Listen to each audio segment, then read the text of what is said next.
Representative Sherman. Thank you, Chairman Bonin, and thank you again. I want to thank you publicly for ensuring that this is on the agenda, and Vice Chair Gonzalez as well. Thank you for your heart and work that you put into this. Brian Collier, you know, we're Yes, sir. Talking quite a bit, and I just want to ask a few questions. Sure. In regards to the Rider 56 pertaining to taking the temperatures Yes, sir. inside the prisons. What is the methodology for taking the temperature?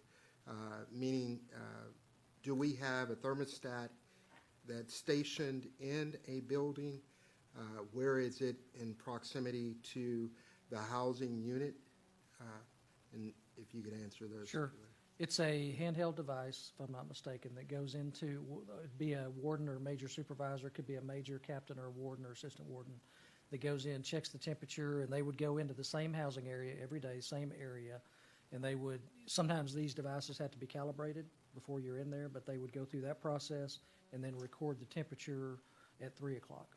And then record that. That gets sent in as well so that we have that count at the agency level based on each day. Are there any instructions on how long the major or assistant warden should be in the exact room where they're taking the temperature? We gave specific training to our staff when we, as we rolled it out, and we continue to update that as we do it every year. So we have trained on it, yes, sir, specifically on that, as well as on the air-conditioned facilities. We actually monitor temperatures as well, and we've trained on that process as well. But in the AC units, you have a thermostat that's built in, right? We have actually a Kestrel that's actually a device that measures temperature, and then we go by and read it at a location. Is there a reason we do not have a stationary thermostat that's in the room and not relying on an individual to be able to go in at the exact time every day? And well, the exact time is conducted, so 3 o'clock is what we do. But as far as having some kind of permanent device, I can verify, because we may have it in some locations where we actually have a Kestrel device there, and we're monitoring that. But I can verify that and give it to you, because I don't want to be incorrect. But I don't know that they're all handheld, but I do know I believe some of them are.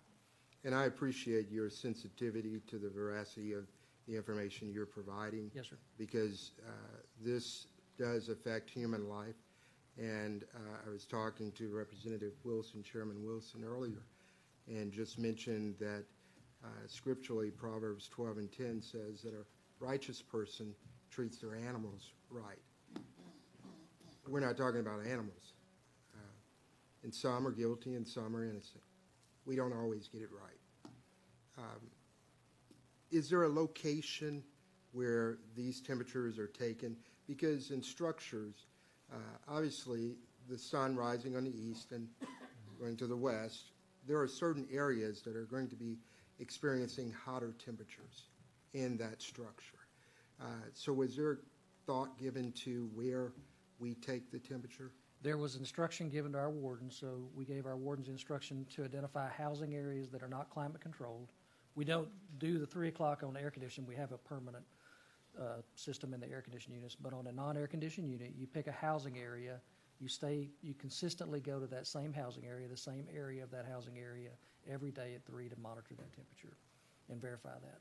Now, I don't believe that we went through a process and said, hey, you know, take one at every housing area and try to find the high mark if there is, because I understand exactly what you're saying, because there may be variations of a few degrees, one or the other, but I don't believe we did that before we settled on. We trusted the wardens to identify a housing area and be transparent about it, and our regional directors helped look at that as well. How do you validate that they did it? Really through our chain of command. I know that I trust the wardens to have done it and done it correctly, because I know the regional directors also went in and looked at where they had it and had an approval process to say that that's an okay area to do it in. And they understand the sensitivity of the heat and the fact that there's nothing to hide. We absolutely want to do it consistently and do it correctly. And I meant verify. Yes, sir. Verify it. So the warden takes that every day, but is there any reason that we would want to free up that job to have a stationary thermostat in the most hot area, the hottest area of the facility? It would probably make more sense to have something that's permanent that actually you can read from a different location. The same with our air-conditioned facilities, just we have not moved to that level. You know, we're all familiar with Nelson Mandela, who served 27 years in prison in South Africa, and he said, it is said that no one truly knows a nation until one has been inside its jails. A nation should not be judged by how it treats its highest citizens, but its lowest citizens. I was visiting in Marlin, Yes, sir. the hobby unit, and you know, I believe in the Holy Spirit, so I felt convicted to go by there. And when I went in, it's a women's unit, and there was a young lady, middle-aged white woman, who had come back to it's a dorm style. Yes, sir. You know, you've got the prisons that have 2 in a prison cell. Cell block. And then you've got cell block. And then you've got the dorm style. And she was in a dorm style. And she was apologizing to me because she said, "I'm sorry, sir, I'm sweaty," because I was shaking people's hands. Yes, sir. And she said, "I just came back from work." I said, well, and you know, there are jobs there, industry, Yes, sir. canneries, desk, and all sorts of products that these citizens produce. I said, what is your job? She says, I work on ACs and heat. There was no AC in her dorm. I know you're saying 14% have no air conditioning in housing areas, but many of the units that I've gone to have no AC in the housing units. But we do have we have AC in the warden's office. We have AC in the chapel. We have AC in the commissary. But we don't have AC in housing. And temperatures, you know, even for the pets, we're told never to have your temperature set, if you have an indoor pet, above, I believe it's 76 degrees or 78. If you go to 85, it's a danger zone. There are a lot of things that we could do better. So I just want to, I see your projections on what the fiscal impact would be. Yes, sir. To this. And I really, really thank you, Chairman, for the opportunity for us to engage and talk about this, because this is about being politically humane.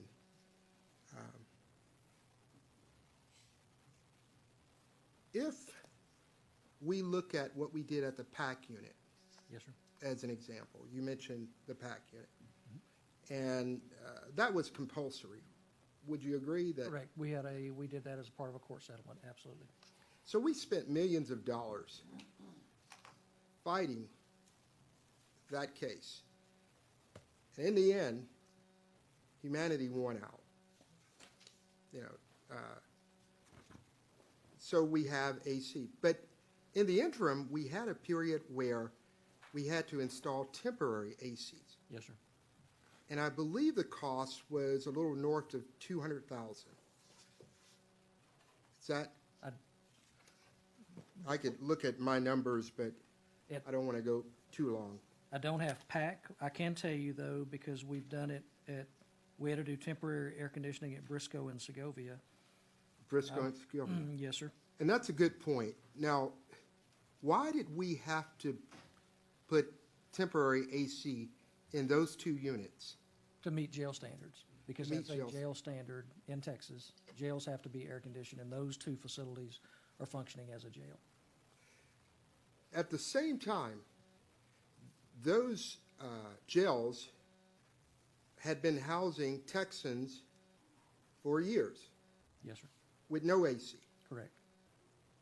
We then took undocumented people, we moved Texans out and placed undocumented people in those prisons, and then we installed temporary AC. I just, for the life of me, don't, and it's not on you. I think this sits with us. How it is that we can take taxpayer dollars and not use those dollars to provide humane conditions in our prisons for Texans, but then we can cross the border and we will comply with that. And again, I think that that lies with us and a conscious decision that we've made. So I thought about, well, the cost seems to be something that is considered a barrier. So what if we simply, as a legislative body, said we're going to do a rider for 4 months of the year for temporary AC? Mm-hmm. So the hottest times of the year in Texas, we're providing temporary AC, which is far less than what your projection is. Just going on actual cost, we're looking at approximately $30 million, and not billion with a big B. And we're providing humane conditions for the times that we need them. Mm-hmm. And I think that's a decision that business people would make in order to meet the needs of jail standards for Texans who deserve to have that. Because in the end, I think we have a responsibility to ensure that these individuals are reformed, rehabilitated, changed.